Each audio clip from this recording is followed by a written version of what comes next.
In this special, short and sweet episode of The Wandering Crow, JT uncovers numerous tales of specters in graveyards, specifically ladies in white. Enjoy.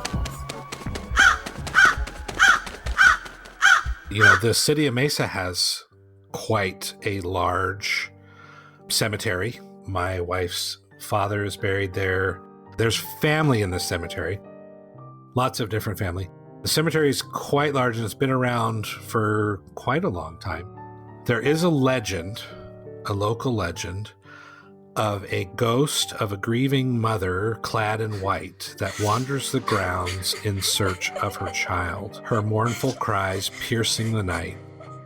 She's become something of a local lore.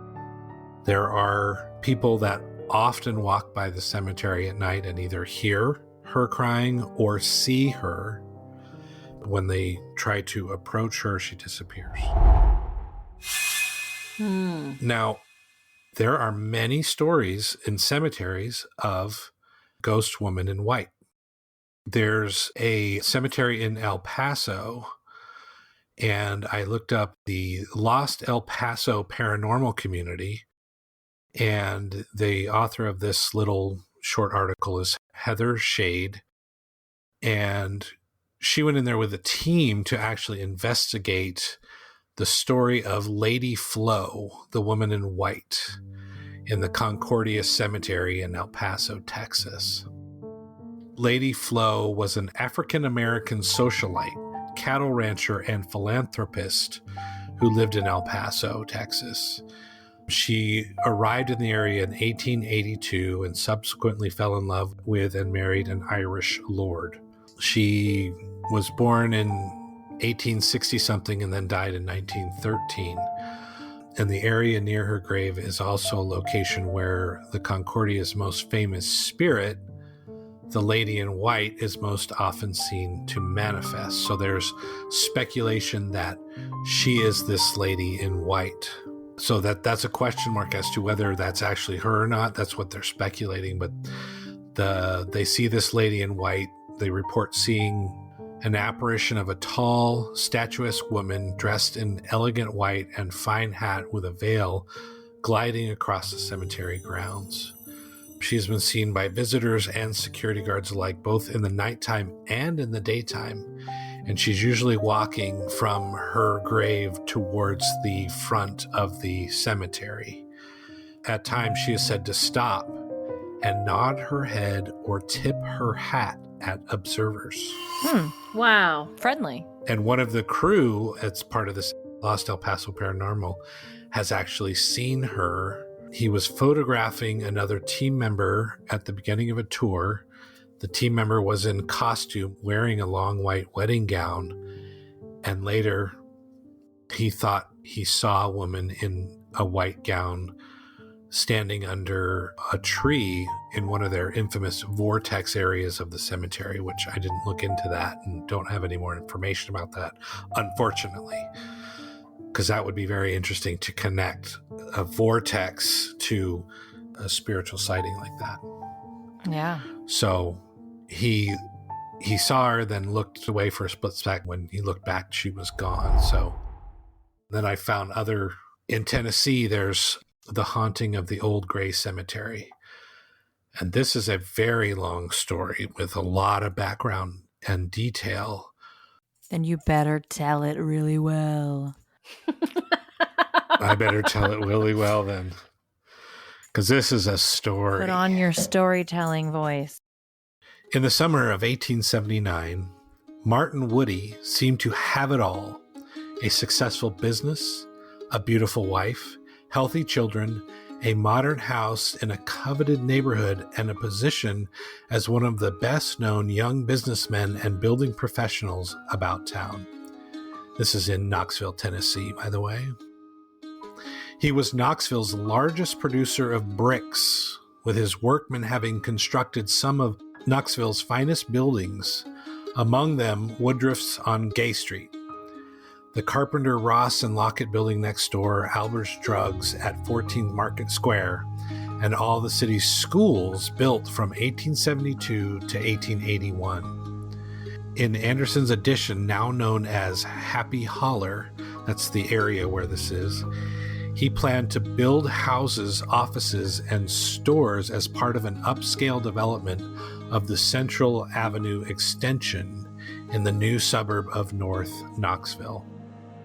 On his 41st birthday that year, Woody laid the first bricks on another large project, the Hattie House, later Hotel Imperial, on the current site of the Farragut Hotel at the corner of Gay and Clinch. By 9 of the evening of August 25th, 1879, Martin Woody would be dead, his reputation destroyed, and his name forever attached to haunted lore. As often happens with burial sites, stories of strange sightings have spun around the old gray cemetery since it was established in 1850. There are many YouTubers and different people that go out to this cemetery in search of a ghost they call Black Augie. Long before Black Augie, however, people were drawn there by a different spirit, the Lady in White. Old Gray's Black Augie legend is thought to have originated with high school boys during the mid-20th century, just as in the 1880s it was teenage boys who first spread the word about the Lady in White. As we know with our previous episode, schools can have long memories. There are places where stories can linger indefinitely, passed down from one class to another for generations. Since Martin Woody built so many schools, his bloody and scandalous demise would have been a prime candidate for retelling the city school buildings of the past. While students scared younger classes with Martin Woody's story each year, they also began to speculate he left behind a legacy beyond his buildings in the form of a ghost. If they ever said Martin himself roamed, that version of the tale did not survive. Instead, the phenomenon said to haunt his gravesite came to be identified as a female spirit, a pale lady dressed in white, silent and seemingly searching for something lost. She was generally identified with two women, Mary Crush and Annie Lowe. One who had died and one who still lived when the stories began. Both were intertwined with Martin Woody. Mary Crush was born in 1843 into a well-known but somewhat notorious Knoxville family.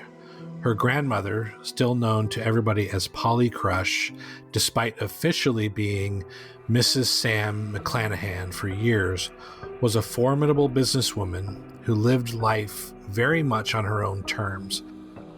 Polly Crush's Tavern had been a town landmark since frontier days. Mary's parents' marriage was a tumultuous one. Her father, Johnny, was Polly's eldest son and a well-known town character, but Mary was raised primarily by her Quaker mother, Lydia. In 1854, while tending to his mother's barroom, Johnny stabbed an Irishman who insulted one of the two boys working there, likely Polly's ward, William Polly, a free child of color who later adopted the name William F. Yardley. When Johnny ended his trial abruptly by drowning himself in the Tennessee River during a lunch break, his suicide led Polly to purchase a family lot in the then new Old Gray Cemetery.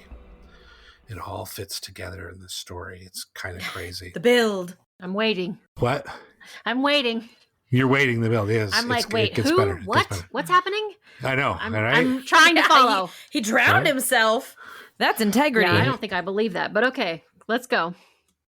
Mary may have known of Martin Woody when he was a poor apprentice bricklayer, but it is possible she met him during the Civil War when he deserted the Confederate Army and returned to a Knoxville recently brought back under Union control. Mary would have liked that Martin was attractive and ambitious. Martin would have appreciated that Mary was beautiful and that her grandmother knew every well-connected person in town. They married on Christmas Day, 1864, and started their own family within a year. Military contracts to rebuild order from the chaos were lucrative, as were municipal and commercial building contracts during Reconstruction. A decade later, the Woodies were wealthy and they lived in a large house on Fifth Avenue, the nicest street in the new suburbs. By this time, Martin was a city alderman. He took part in almost every civic, professional, and social event and was an enthusiastic umpire or judge in everything from baseball to horse racing to jig dancing.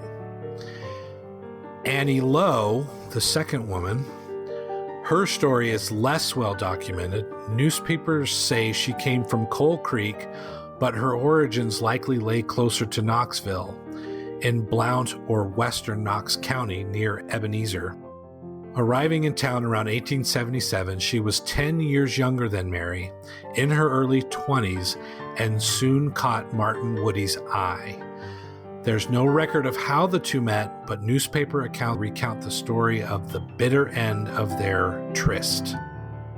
We do know that Annie suffered a tragedy with the death of her young child in August 1879.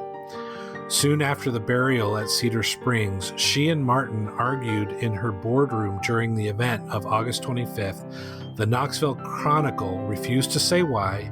The Knoxville Tribune's coverage is lost. Annie told Martin she intended to kill him as she produced a pistol from her trunk and pointed it at him. Martin pounced upon her, trying to wrestle the weapon away. During the struggle, she pulled the trigger. The muzzle was pressed directly into Martin's body, and the bullet ripped through his lower stomach, a sure death shot. "I'm a dead man," were his only words the paper quoted, and they proved true. He lived less than a half hour, most of it unconscious. How punchy. Annie shot herself too, with the same pistol, almost directly through the heart, but not close enough to kill her instantly. Annie lingered in anguish for over 20 hours, reportedly suffering thousands of deaths. Oh my God. From mental and physical pain that even morphine could not quiet. Yeah, So she was screaming. I believe it. Jeez. That is brutal. So Did that she was confess? Do we know that she really killed this guy? I'm a dead man, though. How on the nose? I mean, newspapers. I don't know. Anyway, sorry. Continue. That's okay. It's a good story. I'm like in it now. Yeah. No, yeah. So that was the end of Annie. But it was Mary who emerged. So wait, Annie was the mistress, right? Annie was the mistress. Okay. Is this all still just like the history of this land that we're talking, like the long memory? Oh, This is the history of the ghost story of the woman in white. Okay. okay. So They're saying the woman in white could be either one of these women. Okay. Right. All right. Right. Got it. Okay. Don't worry, I only have like 4 more pages of story here. Ay. Just kidding. It's only about 8 paragraphs. It was Mary who emerged as the shooting's long-suffering victim. She would be forced to live with the ramifications of her husband's action for the rest of her life. Because it was a scandal. He had a mistress. Yep. The scandal, almost the sole topic of conversation in the streets for days afterwards, never wholly died down around her. Revived with every additional drama involving her family and bolstered the juxtaposition of her poverty against her former wealth. Morphine, probably liberally given for her shock at the time of the murder, took hold and became a lifelong addiction Mary would struggle against with decreasing levels of success. The financial stigma was great. Mary fulfilled her husband's financial contracts, but bankers and businessmen gave her no leeway as creditors hounded her.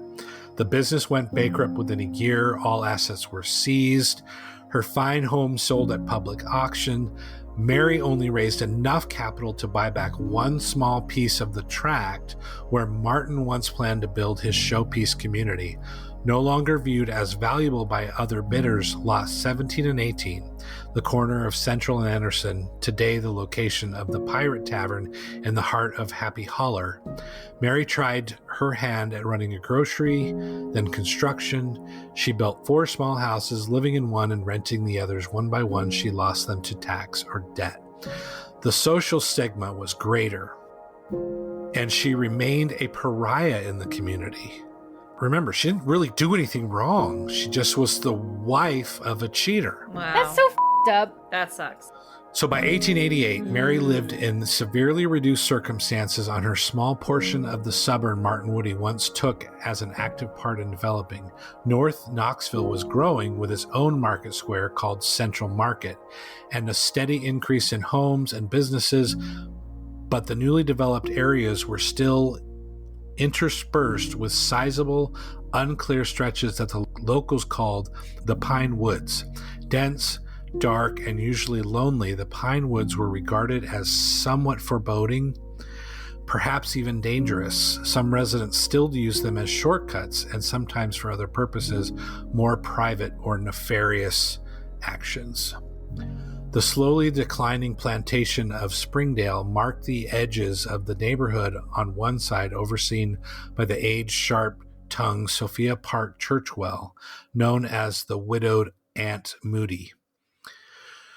To the northwest, the area was bound by acres of burial grounds owned by Old Gray and Knoxville National Cemeteries, with large wooded areas separating various parts of the grounds from the others. The community experienced unease about Knoxville National, where a great number of these buried had died violently, then removed from their original resting places to be reinterred into that spot. Amid such growth and such wilderness, the moment was ripe for residents to feel an eeriness in the atmosphere surrounding them, a circumstance which may have made it easier for stories that spread amongst children to pass to adults. The full moon of April 89 appears to have been a watershed for the Lady in White, and perhaps for one of the women that inspired her. New details about the Lady in White were developing. Instead of being confined to the Woody grave or Old Gray, she seemed to have become free to leave the cemetery bounds and roam the neighborhood, most specifically the Pine Woods. Her little house on Central, stretches of the Pine Woods separate Mary from places and people important to her. The dead Old Gray and the living primarily centered around Fifth Avenue and Morgan Street, as well as her church, Third Presbyterian on Fifth and Williams, also built by Martin Woody. It's likely Mary regularly traveled through the Pine Woods as a shortcut, and if anyone was a target for trouble or harassment there, she would have been a prime candidate. In fact, Mary's close kinsmen threatened to take permanent action against harassment of women and children in the Pine Woods if it occurred again during the next full moon. The fellows who loafed around the Pine Woods between Central Avenue and Broad Street near William Street and scare women and children had better make themselves scarce, or they may have to gaze into the mouth of A.L. Munding's shotgun, the Knoxville Sentinel warned. Things have gone far enough. So this is just kind of the origin story of what is currently the legend of the Lady in White. And the Lady in White, this story is one of the prominent stories for this cemetery, the Old Gray Cemetery in Knoxville. So that's 3 separate cemeteries that you found. No, 4, because you found the one in Texas too, right? 4 separate cemeteries that you found Lady in White stories. First of all, Mesa Cemetery, that whole area, that whole district, not just the cemetery, but everything around it is very active. We used to live there, you 3. In the Date House. We were very close to that cemetery. Oh. And the house that was super haunted, right? Yeah. There's a ton of activity in that area. And also that place where that voice followed me home, the assisted living place that I went to visit that patient. I've told this story. I remember that story, was right next to that goddamn cemetery. It's like backs up right up to it. So that's that. I just wanted to say that because I wanted to respond to that. But also, JT, I want to ask you, having read these stories and found this connection, 4 different cemeteries, 4 different white ladies, what do you think? I actually have a 5th too. Okay. Well, do you want to tell the 5th? And then I want to hear what your theory is. What is your gut feeling about what these ladies in white are? This one's much short, but this is the Lowell Cemetery. It is much short. Yeah. It's the mysterious woman of Lowell Cemetery. Lowell Cemetery was established in 1841. Where is Lowell Cemetery? Yeah, that was a question I had. Lowell. Sounds like Texas. Cambridge. Where is Cambridge? Cambridge. UK? There's a Lowell Cemetery in Lowell, Massachusetts. That's probably it then. Because there's Cambridge, Massachusetts. So it's Massachusetts. I'm so dumb. Okay, keep going. So the Lady in White's legend here is said to have started from the experiences of night watchmen and caretakers. They claim to have seen a pale figure gliding between the tombstone. Some think she may be the spirit of a young mill girl who died tragically. Others believe she could be a sad mother, forever searching for her lost child among the graves. Dun, dun, dun. Forgotten New England reports these stories often mix with other local legends. And this, again, Lady in White has grown over time with many different stories adding to the ghostly tale. The only thing I could find on kind of where this Lady in White comes from, it mixes with another famous Lowell Cemetery ghost, the Witch Bonnie. That sounds promising. There's a statue associated with a specific family plot in the cemetery, and according to local legend, the stone dress of the statue slips lower each October, supposedly allowed her spirit to roam free. So some think the Lady in White and the Witch Bonnie might be the same ghost. Other believes there are two different spirits sharing the cemetery. So that's that. So what do you think? What's your theory? What's your gut telling you? I want to hear what that empath gut is telling you. I just think that there's a good possibility that, well, I mean, there's lots of stories of ladies in white, right? Mm-hmm. Yep. It's a very common story. I mean, does that mean that all ladies, when they die tragically, are just in white? Well, white is usually a symbol of innocence. Okay. I mean, other than that, these are all very closely connected. Two of my stories are potentially women looking for children, looking for lost children.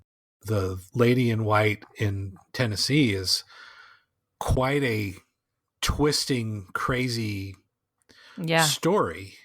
Mm-hmm. You can say that again. And I also found it interesting that it's kind of linked to the schools in the area that might use the story to freak out younger classmen. I feel like my understanding of ladies in white is that it's a woman who's cursed or a woman who has a great deal of grief attached, unresolved grief. What's interesting about that Tennessee story is there's two women who really do fit the bill, who were betrayed in one way or another by the same man, which is nuts. Yeah. And I also feel super bad for his wife, his poor widowed wife. I have a feeling that keeping that whole scandal alive and awake allowed unscrupulous businessmen to take real advantage of her and basically steal his business from her, from probably his only living heir. Yep. I don't know. I just have this feeling that was partially orchestrated intentionally so they could steal from her. Yeah. Yep. She didn't do a damn thing wrong. Yeah. Just a smear campaign. This was back in the late 1800s, so... Yeah. Can't do business with that lady because her husband was around. Right. She's a fool. Yeah. And even in her That's a good death, call. I mean, she was just found on the floor of her home at age 50. Oh, young. Well, I guess maybe for the time it wasn't that young, but that's... She had a morphine habit, so it's possible that she OD'd. Yeah, I missed that part. Yeah, you're right. So you're right. Wow. And she's buried at the Old Gray besides the remains of her husband. Well done, JT. Very well done. Excellent. That was good. So The ladies in white. now it makes me want to go to the cemetery in Mesa at night and see if I can find a lady in white. We totally should. And you know what we don't have to worry about? Mountain lions. We could totally do that, and I would feel better than going to Fountain Hills and doing that. What's your excuse? Get out there and do it. That's what me and Brent were talking about. We were saying we should go to the Ashbrook Wash, and then we're like, well, we'd have to tell the cops what we're doing, or else they'd be responding, because who are those two random men in essentially our backyards? Wearing all black with recording devices. Yes. Looking like vampires. Can you hear us? Please say your name. Have you heard the poem Annabelle by Edgar Allan Poe? Remind us. So supposedly, Edgar Allan Poe's poem Annabelle tells the tale of two young lovers separated by a jealous and overprotective family member.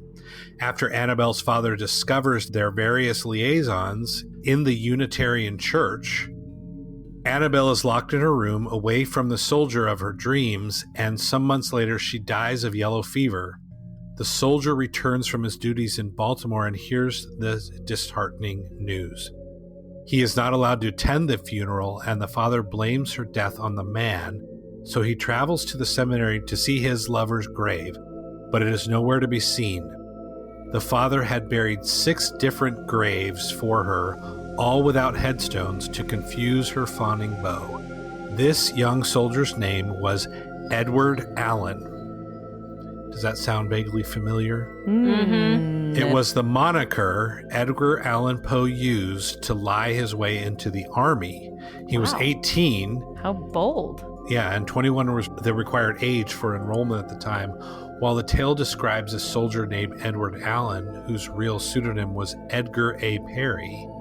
It does not mean the whole thing did not occur. His poem Annabelle takes place at the Unitarian Church graveyard, an oddly specific location.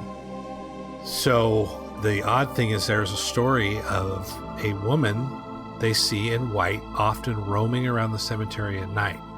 And upon getting closer to her, she disappears. Ooh. And local legends state that this is the spirit of Annabelle searching for her lost lover in eternal agony. The lost lover of Edgar Allan Poe. Wow. Oh. Lady in White number 6. Yeah. JT's on a roll. I'm on a roll. I just love the idea of all of these ghosts or apparitions. You had a story in the haunted schools. You've had numerous stories where upon people coming closer, the ghosts disappear. And I just love this idea of the apparitions or the ghosts, if they have a consciousness, they're just being like, ooh, they see me. And then just like, poof. Oh, they got too close. That's fun to me. Yeah. This has been another episode of The Wandering Wandering Crow.